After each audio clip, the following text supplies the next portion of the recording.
There ain't that much room for socialism anymore in this country, is there? People's idea of what socialism was has been eradicated, and in its place is just anger, particularly working class people that are, more open to listening to people like Farage and people like Johnson and whatever, the hard right of the Conservative Party, and then these fringe geezers. I think, fuck it, I'm just going to have to put a tick against centrism, aren't I? Things like Farage, they seep in a lot quicker than the idea of Corbynism or, the idea of let's level this thing a bit. Let's bring in infrastructure that will help people. Jason Williamson, hello. Hello. How are you, mate? All right, how are you? Yes, very well. Welcome to the... I don't think we've had you in the studio before, have we? We've come to Nottingham and we interviewed... I can't remember the name of the venue, actually. It was the tiny little Chameleon. place. Yes, yeah, we did that.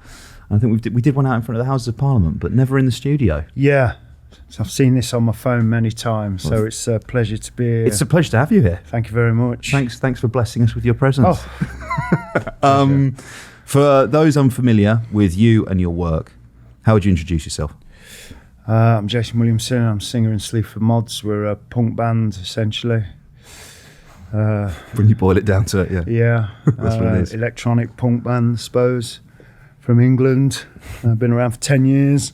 Yeah, a bit longer maybe. Yes, been around for quite a lot, actually. But I've been doing it probably about 16 years old now, I think. Wow.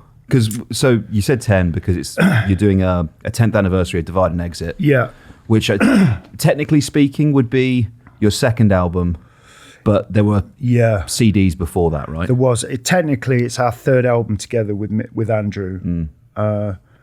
We did a CDR called Wank. And that turned into the debut album, Austerity Dogs, with an EP we were planning to put out. We got this manager on board. He was like, "Look, you want to chop these two records up, make them one." So we turned that into Austerity Dogs, and then obviously Divide and Exit. Why, other than the fact it's the 10-year anniversary, why did you want to re-release it? Because I think it's the album that broke us. I think Austerity Dogs caused a little bit of a stir in the DIY sort of underground world, but Divide and Exit brought us to a bigger audience. Do you think the sort of the themes of it, the politics of it, do you think there's like a renewed relevance of it today? Like, how do you see it, sitting it within its political context? How do you see it today as opposed to? Well, the system never changes, does it? It just keeps going round and round. So it's two-party system. You got little barks from other parties outside of that, but it's basically just Labour and Conservative, isn't it? But it's the same system of capitalism or whatever. It doesn't largely change in this country, or hasn't for a long time. So a few barks and maybe the odd dog whistle as well. A little bit, yeah. So it's. Things haven't changed. You say that, but of course they haven't. They're not going to, are they? But that sort of tedium. On the one hand, if you're sort of sat there with your political hat on, as a journalist, and people will say, "What? If you can't be apathetic about it, if you have to, if you want it to change, you have to participate." Okay, yeah. And then on the other hand, particularly when I listen to your music, I'm kind of like, no, that's the whole point is the sort of the way that our political system sort of grinds you down to the point where you are. How can you be anything but apathetic? How can you be anything but tired of watching it go on and on and on and on? And I wondered if that was sort of part of the reasoning for the re-release, is that those same themes of, like, I don't know, austerity, the sort of cyclical nature of politics, whether they felt as relevant to you now as they did back then. Well, lots of things have changed for me personally, Yeah. Status-wise, financially, intelligently, I think. Do you think? Don't know. Yeah, I think so, a little bit. Hope so. Yeah. A lot of people argue not, but I don't know. I think it was a statement at the time, or I'd just got into the throes of class consciousness, and it was. I listen to it now, and I think some of the lyrics are quite infantile, and but I don't know. It's still hasn't changed, does it? I don't know whether or not. I mean, when we say it still hasn't changed, or what change do you want? What is it you're looking for? And I don't think people know. It's like, can people live in harmony together all over the world forever? I see you at the Stone Circle at Do you know what I Glastonbury. mean? It's like, it's not going to work like that, is it? No. So what the fuck do you want? Do you want a fairer system? I mean, you kind of probably get that a little bit when Labour get in. A crumb. But it's, I mean, you say that, we're fatigued by it. We are fatigued by it, but I think part of that is deep down inside we know that this is all we've really got. Yeah. That's bleak, isn't it? A little bit, yeah. You said something interesting there about re-listening to the lyrics and thinking that some of them were perhaps a bit infantile. Or I wonder, as the longer you keep making music, it's great to have a long career and have a huge body of work. But I never really thought about it in that way of actually looking back. And then on the one hand, it's great you've got all this back catalogue. But simultaneously, if you advance as you'd hope, you progress as an artist, it then means you go back and look at the old stuff and possibly think, fucking hell, what we think. I'm not saying that's the case with, it's a great album. Yeah. But it's just interesting to hear you say that. Yeah, I think the energy of it is good. I think the naivety I like, and I still rely on naivety a bit, and an unreasonable approach. I don't think there's anything wrong with that. And also an uneducated approach. I don't think there's anything wrong with that either. Just a notion or a shrug, I think is just as powerful as reading 85 books on something. Do you know what I mean? Yeah. But yeah, some of the lyrics you're like, oof. But I think I look, I'm quite good looking then. I think now I'm not so. I'm like, oh God, yeah. Look at that profile. Ooh, nice. Yeah, look at that. Sexy. Look at that jawline. That's the takeaway actually from most of the music. I wasn't listening to anything he was saying. So, oh, he's hot, isn't he? Ooh. Bit of Jason, bit of Andrew. Yummy. But I like the fact that it's a classic moment in time of when we were coming up. There was a certain way we dressed because we didn't have much money, so we wore the same shit all the time. Small venues. Most of the photography was done by Parth, who I came up with doing the CDRs before I met Andrew. He was the engineer for the early stuff. Then he turned his capabilities to the camera. And yeah, it's fucking brilliant. And it captures a moment. So I was brought up on the fairy tale of rags to riches. Not, I mean, we weren't on the fucking street, but you know what I mean? It's like I was brought up with that kind of this street band who slowly start to get somewhere, and all of these periods are photographed, and they all there's a definite uniform. We were doing something nobody else was doing, not really, do you know what I mean? It was a form of music. I mean, most of all the people just wanted to sound like kooks at the time, something like that. Landfill indie, Do you know what I mean? No disrespect, but it's like that kind of atmosphere that was a hangover from the Libertines. Guitar bands were still rife, and I'd been doing it for so many years. It's like I just got to the point where it was like originality was the only way that it was going to happen, I think. And lo and behold, we stumbled onto it. So it was a magical time. Don't get me wrong. And I'm not downplaying the album. It's brilliant. I know you're not. Yeah, but, that's a really interesting point about originality, because I remember the first time listening to you guys and being like, what is this? I hadn't heard anything like it before, in a good way. Yeah. And there's now, I'm not going to say knockoffs. There's people who are clearly influenced by you. Yeah. You could call the genre post-punk, perhaps. Yeah. It's not that you guys aren't original, you are. But in that way that perhaps you were kind of striking out on your own 10 years ago, there's definitely other bands in the same space as you now, with a similar sort of sound, maybe emotion as well, like that grit, that anger. Yeah, sure. Yeah, I agree. I think the drawback on that is a lot of the time you don't like them or you feel offended by what people are doing. I mean, and I never Disgusted. I never thought I'd feel like that. I often thought,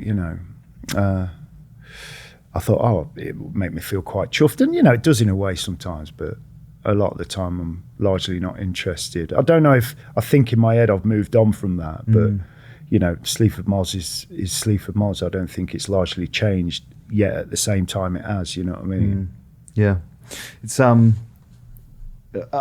many ways, I guess, because we're having this conversation about like 10 years back, 10 years now, and you're talking about your own like change because you've had success. And you were talking financially there, obviously sort of critically, musically, you've really developed. And when one of the themes of certainly your early work is kind of like,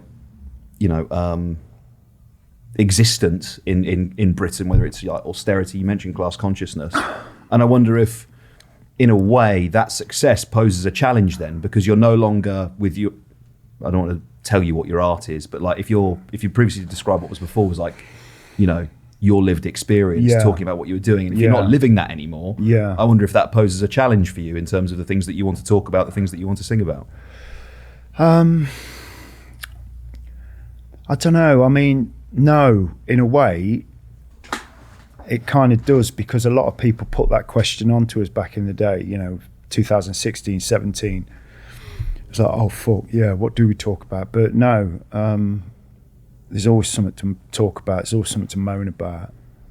I wouldn't want to repeat Job Seeker or Divide and Exit. I did that. The challenge is to move on and do something just as interesting. And I think we have, there's lots of things to dip into, whether it's your own upbringing, whether it's what you see around you now, your alienation towards what you were, your estrangement to it. I think we all live and we all have to get up and put food in our mouths, you know what I mean? So it's like, just because I don't work a blue collar job anymore, shut the fuck up. I'm still going to do it. I'm still going to talk about my existence. I mean, it's quite an insane thing, isn't it? Massively. And it's just a horrible game of survival, isn't it? So, and these things roll into one. Yeah, I've dipped away from politics a bit. I just became a little bit disillusioned with it. But what do you do? There's plenty of other things to talk about. Yeah, there are. It's interesting. You mentioned Job Seeker there, and obviously there's a lot of chat at the moment within politics about benefits, 2-child benefit cap, and you get to this place where you speak to an expert. We've had them on. They've been sat where you're sat now, and they go, it's not that expensive to change this thing, in the grand scheme of spending, £1 billion, you'd lift 250,000 kids out of poverty. You go, right, okay, so this seems pretty sensible. And then you look at the political parties. Labour's not going to change it. At least they're saying they're not going to. The Tories are saying they're not going to change it. And I just wonder, you've spoken with that song and in the past about being a recipient of benefits, working as well, sort of allocating it. And I wonder what your perspective is on whether or not we're a bit removed. Certainly the national political discourse is like a bit removed actually from the reality of what people who are receiving those benefits are actually experiencing. Like it's almost like a thing. It's almost a spreadsheet, right? It's like cost here, outcome here, rather than the actual daily existence of someone who's on welfare. Are we removed from it? I think, yeah, of course. Yeah, these people, you never see them, The only time you ever see them is if you actually interact with them. You know what I mean? I've been doing some volunteer stuff for about 1.5 years now at a local place around the corner from where I live. And that's the only time that I get to interact with people that aren't earning as much money as me, you know what I mean? Apart from that, I'm sat in the arse. So I think that's the only reason why I'm going to vote. I think I went through a period of not voting, thinking I'm not going to vote, but I think anything has to be better than what we've got at the minute. And yeah, they're not going to lift the cap the child benefit thing. But as I said before, you know, we're in a position where it's like things aren't going to change. But if we get the opposition in, as much as they are full of holes, something could alleviate existence for these people. Yeah. You know what I mean? Some sort of minor change is better than no change at all. I think you know, conversations we had when I first started there, and it's like, what do you mean you're not voting? You know? Yeah. And it brings it home to you. You know what I mean? When you're looking at a table full of people with, you know, behavioural problems that you don't see normally, it's like, well, what am I going to do? Not vote? Or vote for a party that's got about 18 votes? No, I'm going to have to vote for something that isn't in power at the minute, but looks like they're slightly more sympathetic. I mean, it's really interesting.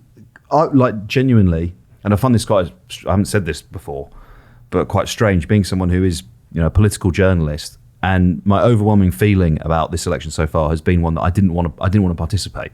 I didn't want to vote. I was like, it's quite juvenile, but essentially was like, no one is really expressing my politics. I don't want to vote for someone that, you know, someone's party's political program that I don't agree with. But then I'm someone who's like actually quite plugged into politics. Is it not bizarre, wrong, to like disengage with it on that most basic level, you know, of actually participating? Yeah, I think it's a case of the more you know, the less you understand, isn't it? You know what I mean? And it's, yeah, I get you totally. It must be a fucking mindfuck. Yeah, because you just you know how the car works. Yeah, but it's, you know, largely shite. It's falling apart. Yeah, and you're like, oh, we'll sign off the MOT. Yeah, fuck it, get it out. Yeah, right. Definitely. I mean, you know, I noticed though, Jason, there is a difference here in what your like tone of what you're saying compared previous times we've spoken, and sort of stuff you were saying years in the past, particularly about the Labour Party. I mean, has your stance on it, on the Labour Party as a whole, kind of changed in a way over the last few years under Keir Starmer? I mean, do you? Well, we were all quite appalled at some of the things he said, and you know. But there ain't that much room for socialism anymore in this country, is there? You know, there's no room for it. We've been completely refurbished by the coalition moving into the Conservative Party in such a horriblest way. It's quite a brutalist mindset, isn't it? Yeah. And it's left us with what, you know, people's idea of what socialism was has been eradicated, and in its place is just anger, or you know, people, particularly working class people, that are, you know, more open to listening to people like Farage and, well, that's it, people like Johnson and whatever, you know, the hard right of the Conservative Party, and then these fringe geezers. But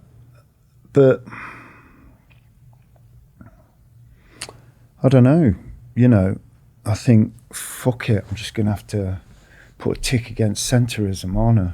You know, and it's like, would I have said that a few years ago? I don't know. Probably would have thought it, but would I have said it out loud? No. You know, there's also a thing where it's like you feel like you've got to say something sometimes just to appease people. Yes. And that's another problem. That's another symptom of the digital technologies we all, you know, we're all invested in these days with social media, etc. Yeah. And this is something that's come out of this 13-year period, hasn't it? Yes. Because before that, it wasn't as bad. Yeah, it's like, why haven't you said something about X? Sure. So, I don't know, you know, I think it's an example of, you know, being on the ground, experiences with people that need it more than you, that will then encourage you to think in a more realistic way. And I believe that to be voting for the Labour Party, for me anyway. There's well, that's it for me. That's it, because politics is private, politics is personal, actually, and in a way, coming back to this theme, right, of the way you guys have developed over the last 10 years, I don't know if people, possibly maybe after Austerity Dogs, someone will be saying, Jason, how are you going to vote? How are you going to vote? I want to know how you're going to vote, because you're someone I look up to. Whereas now, there is almost like this responsibility on you, or at least there's like a group of people who are sort of saying to you, like, what do you think about this? I need to know what you think about this in order to inform my own opinion. Sure. And that's actually kind of, I'm not trying to minimize what you guys have done, but at the end of the day, like, you're a fucking musician, aren't you? It's like basically, yeah. You're not like a politician. No. You're not a writer or a thinker, and yet people are still coming to you saying, I need you to be involved in this thing. I need you to tell me what you think about this thing. That's interesting. Is it difficult? Well, I think the thing is, when Divide come out, we had Mark Fisher review it for The Wire, and I read the review and I was just like, what the fuck is that? In a good way, like, class consciousness, what's that? Yeah. And it took me a while I didn't bother even finding out what it was, and then it took me a couple of years, to be conscious of my standing in society. Okay. He's written some really interesting stuff. Yeah, brilliant. And, I invited that in. We both did, me and Andrew were like, yeah, whatever, you know what I mean? But then people all of a sudden think that, I don't know, where did people think that I stopped writing tunes and joined the local party and was going around knocking on doors? It just wasn't ever like that. I think a lot of this is fired up by people's fear and their own dissatisfaction with themselves and their confusion, particularly around social media. People live on it. The outside world is a secondary consciousness. So it's a weird one. Yeah, people almost project like a degree of politics. A little bit, you, yeah. But it's like, I'm not going to stop talking about it. We're not going to stop doing what we do. But you get to a certain level. I mean, attacks on us double, triple folded after this success of Spare Ribs. So I think a lot of it also is people don't like seeing people get on. And I was just as fucking bad. I attacked loads of people. Now I'm like, oh, fucking hell. Oh, all right. Hello, mate. Yeah. Oh, so good to see you. Yeah, I should read the album. Hello, mate. Yeah. So Spare Ribs was good. Thank you. It's such a melting pot of all those things that, but I don't see why. There's nothing wrong with talking about things that probably you aren't connected with in the traditional sense, in a cliched sense, But I paid my dues. I'm allowed to do what I fucking want. You can. Thank you. Thanks for permission. Thank you. It's granted. It's Thank you. It's for you, Jason. You mentioned Farage, and he's standing in Clacton, which obviously had like a big Brexit vote. Yeah. And I think, see, I got the quote here. You talked about Grantham, where you're from, as the perfect kind of Brexit town in the past. Yeah. What did you mean by that? Well, it's a real sponge for traditionalism, for the glories of the past, for white Englishness, the idea of being English. Yeah. And so, I don't know, things like that, things like Farage, messages like, they seep in a lot quicker than the idea of Corbynism or, the idea of let's level this thing a bit. Let's bring in infrastructure that will help people. Fuck off. Yeah, and you can't, in a way you can't blame them because they don't get out. Nobody leaves the place. And there's also Thatcherism and what that did. Buying your own council house, private property, possessions, status, good wages, money. That's good money, that, isn't it? Yeah, it is. Yeah. People don't think about someone on the street there. Should we help them? What are you fucking on about? You know, it don't work like that, does it, anymore? So all these things, it's a perfect breeding ground, you know. And the idea of they're going to take it away from you, you know. But that precarity, that's what it is, right? Yeah. It's the constant. Usually, unless you really are that guy on the street, there's someone who's worse off than you. And I think so much of the Thatcherite project and like the way it instilled individualism in people was about one half of it was you can get on, right? You can buy your council house, you can get a decent wage, you go on. But the other side of it was if you don't do that, that's what can happen to you. Yeah. And it was that sort of destruction of kind of a sense of like the collective, you know, the expansion of the self-employed, like a deliberate choice by her to build like a different political base of this new creation of the self-employed. The numbers of people that were, you know, on the tools or doing their own thing massively increased. But obviously, what does that come with? It means you're not employed anymore, right? So you buy a company, so you don't have the same rights. You don't have sick pay. You don't have holiday. Sure. You know, you're on your own. Sure. And actually, I think that the precarity of like social mobility of like, yes, you can go up, but you can also fall down. I think that was key to the whole thing. Yeah. Yeah. Yeah. Yeah, it's a weird one. I don't know, you know, I mean, the local factory there that I worked at, I worked at loads of factories around there, but, you know, when Tony Blair, you know, sort of opened the gates and you got a lot of people from Hungary and everything else, Poland coming over and working, not a problem. There was plenty of jobs to be had because a lot of the local people were leaving and doing what, you know. It's interesting, really. But, you know, everyone lived in harmony until someone said, hold on. These people are going to scare you. They're going to take it away from you. It's a scapegoating, isn't it? It's like a misdirection. We were in, well, my colleague Ed was in Boston recently. Lincolnshire, not America. And it was a really interesting phenomenon where there's now this situation where like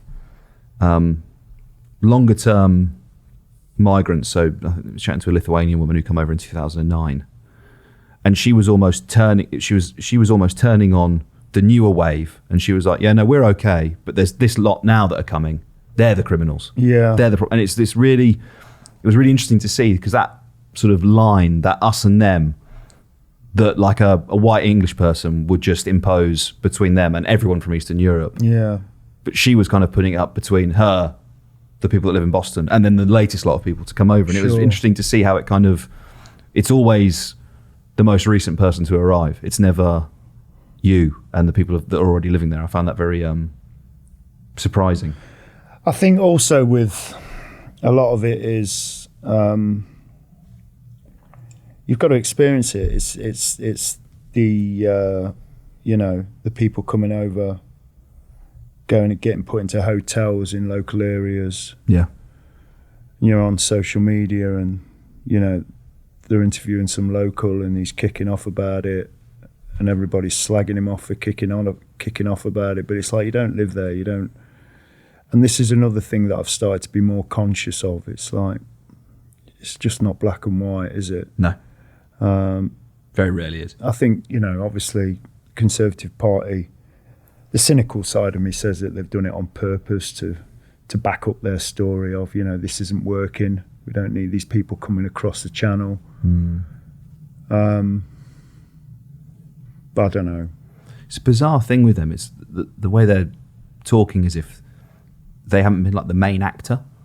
Like, you've been the government for 14 years. Well, this is a fucking thing, isn't it? You know. Yeah. But I've spoke to a few people that live near the so-called hotels, and it's just not. It's not black and white, you know. And it makes you think, oh, okay, yeah. You know, who am I to start fucking sounding off on social media in all my moralistic glory? You know what I mean? From the top of your hill. Yes. Yeah. So, are you worried that there's like the two things we've spoken about here? Like, on the one hand, you've got this. Let's call it just right-wing populism, whatever, you know, Farageism, that outlet for energy, for upset, for anger with the status quo. And on the other, you've kind of got this Well, apathy was the word we were using, right? Yeah. And a choice between those two things, I mean, it feels quite dangerous, doesn't it? Like, that apathy is surely only going to lead to people finding their political expression elsewhere, possibly in these, pretty extreme ideas. Yeah, to a certain degree. I think people have still got personal responsibility to kind of sieve out the more distorted messages. Fuck, I don't know. Like I said before, I'm just a fucking singer. But I don't know, yeah. Yeah. Well, we'll see, I guess. Yeah, I don't know. In my experience, people that cling on to that in a heavy way, in a way that it lets them conduct their own lives, have got other shit going on. You can't be that mean, surely. Yes. That's true, isn't it? But also, people want it as a safe haven, as a shelter to not to turn themselves off from the actual truth of the matter, which is the outside world, isn't it? Yes. So, yeah, to avoid engaging with reality, perhaps. Basically, yeah. But some people truly believe it as well, To be a true believer in something, hey? It'd be nice, wouldn't it? Yeah. Divide and Exit, 10th anniversary vinyl release. Artwork by Cold War Steve. Yeah. No less. Yeah. Delightful. I'm going to say, I'm doing this off the top of my head because I don't have it from me. It's 26th of July, I think, is it? Am I right on that? 26th of July? Yeah. Go out and get it, ladies and gentlemen. Go out and get it. Jason Williamson, thank you so much for taking the time to speak to me. Thank you. Appreciate it, mate. Thank you. Thank you.